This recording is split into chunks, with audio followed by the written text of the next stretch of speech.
Okay, boys and girls, we are ready for chapter 19 of The Wish Tree. I know everyone knows where we left off. We left off after someone had carved into the tree the word leave. And the police came and put caution tape around the tree. And everyone is very worried. The police are worried about the neighborhood and that someone would do something like that. The animals are very worried that Francesca might actually cut down Red. Long after midnight, Samar came to visit me. She wore a blue robe. Her dark curly hair was pulled back in a loose ponytail. Her eyes held the moonlight in them. She sat at the base of my trunk on her blanket. She didn't look at the carved word, or the splinter of the moon, or the blue or the green houses. She just sat quietly and waited. It always took a while, but it always happened. One by one, the babies ventured out to see her. Harold was first, flapping awkwardly down to the ground. The raccoon babies, you, and you, were next. Raccoon mothers are notoriously forgetful, so they don't bother with traditional names.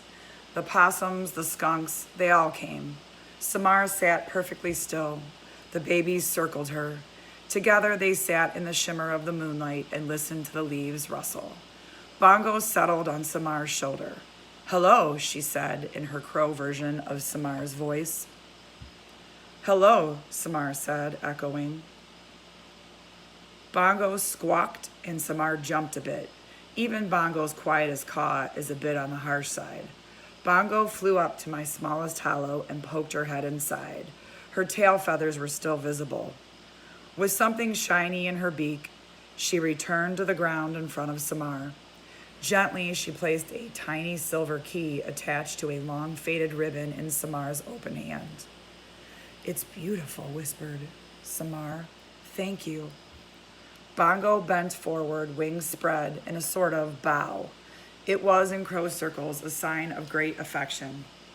I'd seen that key before. Bongo had inherited it from her mother. Crows live in extended families, and they pass information across generations. It didn't surprise me that Bongo still had the key or that she decided to give it to Samar.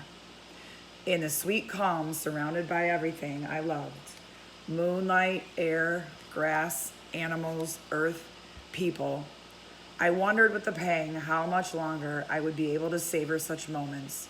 I wondered too if I'd done enough for the world. If I'd done enough for the world that I loved. It was something I'd asked myself before, but impending death always has a way of focusing your attention. I'd provided plenty of shade. I'd made oceans of oxygen for people to breathe. I'd been home to an endless parade of animals and insects. I'd done my job.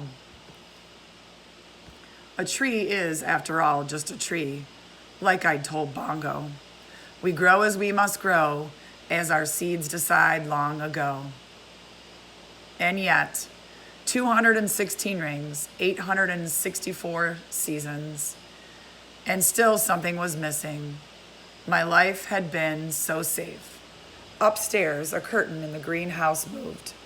Behind it, Stephen was just visible, watching us. I knew what he was thinking. One of the advantages of being a good listener is that you learn a great deal about how the world works.